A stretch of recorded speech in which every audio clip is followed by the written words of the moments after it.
Hello, I'm Katya, and this is Hindustan Astrology. In this video, I would like to talk about today's full moon, which is taking place at 12:32 a.m. It's actually on September 14th, Eastern Time. And it's actually taking place on the 14th in most of the world. It's just on the 13th west of, Eastern Time through the Pacific. So for some people, this is Friday the 13th.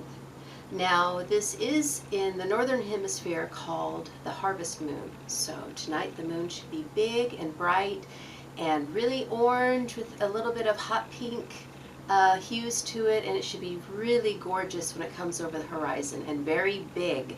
So if you can, get out tonight and see it. Now, this is taking place at 27 degrees of Aquarius, and it's in the nakshatra or lunar mansion called Purva Bhadrapada. This means the former happy feet, and its symbol is the two front legs of a funeral cot or a sword, or it symbols also a man with two faces that can see both the future and the past. Now, the deity that goes with this nakshatra is Ajakapada, and this is one of the forms of Rudra, the fire. Actually, in this form, he's a fire dragon or a unicorn. But it's one of the forms of Shiva, and so destruction is inherent to this nakshatra. And, when we think about Aquarians, I always think about rebellion, rebels for the masses, rebels for a cause, actually. And this is the part of Aquarius that shows that, because its symbol indeed is a sword, and it is tied to Shiva. So this is a very courageous star, and actually the stars that belong to this nakshatra are Markab and Sheet, and they are both in the constellation of Pegasus. And they show literary honors. They can show courage, but also, just like Sheet sounds, it can show a lot of misfortune as well. So this nakshatra is very intense.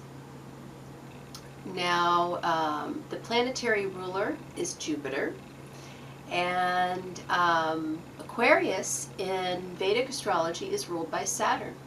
So right off the bat, we know we have to pay attention to where transiting Jupiter and Saturn are.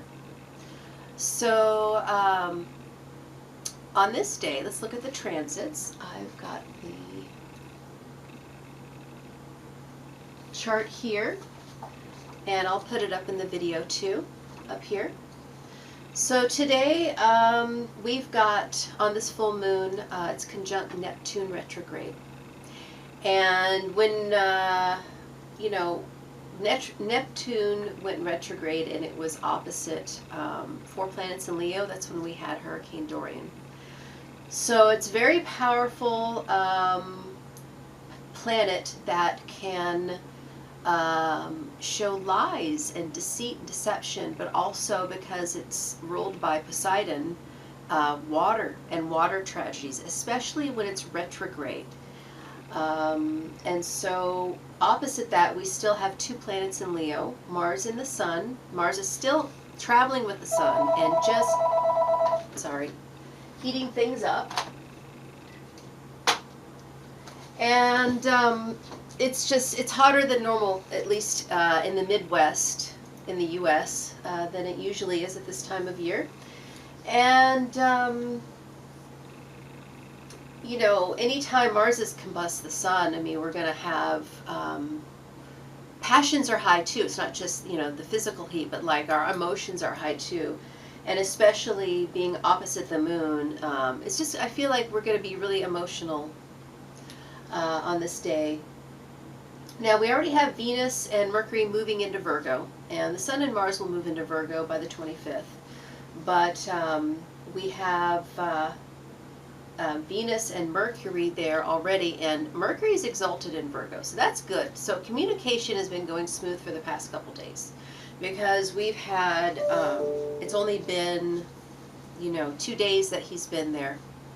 And Venus went into Virgo the 17th? No. Venus went first, and then Mercury went into Virgo. So, they're actually having what's called a planetary war right now. And unfortunately, Venus does not have the upper hand. Mercury has the upper hand. So I feel like, we really need to not sink too much into our emotions with this kind of energy. Now, the ruler of Aquarius, as I said, is Saturn. And Saturn today is, he's pretty much stationed, he's standing still. He's getting ready to turn direct. And so he's in that interim between where he's switching directions, and he already moves slow. So this is making things feel heavy, especially with our emotions. And also we have Jupiter, who is the planetary ruler of this nakshatra, is in Scorpio. And, while it's good that he's direct, it's, the problem is that it's Scorpio's ruled by Mars, and here we are again back at this heated Mars-Sun thing going on. So I feel like there's just a lot of heaviness, and, especially with the humidity and everything, it feels really heavy. And so, this is just a buildup of energy, actually, because we have all of these planets, these 4 planets are going to be moving together, and then they will be joining Jupiter in Scorpio in a few months, and then they'll be joining Saturn and Ketu and Pluto in Sagittarius by December 26th for the eclipse of the century. So, things are just building up.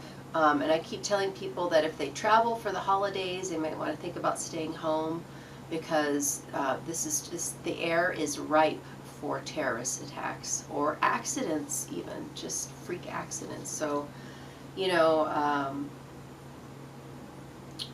we've just got to pay attention. Now, as far as how this is affecting the U.S., on November 13th of this year, the U.S. chart will be entering a new Antardasha. It will be Rahu Saturn. And so this places even more emphasis upon Saturn and Saturn's placement. And as Saturn is in Sagittarius right now, it's been in the U.S. chart in the first house. So things have just been very difficult for us. And when those planets go into Capricorn and go into the U.S. second house, then we're going to take a financial turn, and the stock market will probably take a nosedive. So just, a fair warning that, the U.S. moon is in Aquarius, and so the U.S. will be entering a period called Sati, starting very soon. Actually starting, I believe it's in December, when Saturn is 45 degrees away from the U.S. moon. So this is a 7-year period, Sati, and it's where Saturn puts us to the test. Saturn is passing by our moon, and when this happens in anybody's chart, there's a heaviness, there's a responsibility, there's just an emotional catharsis, but then at the end, if you pass your test, Saturn gives the best rewards. So you really have to buckle down and listen to what he has to say. So anyway, I hope this helps. And if you are interested in reading, you can go to my website, which is www.hindustanastrology.com. And I just want to say that this video will be uploaded after the date. I'm having some video editing software issues, and we're waiting on the update patch to get released, and so until that happens I can't do anything, but I am going to go on Facebook Live later. So hope this helps, and if you have any questions about Vedic Sidereal Astrology, just send me an email as well, info@hindustanastrology.com. Thank you very much. Namaste.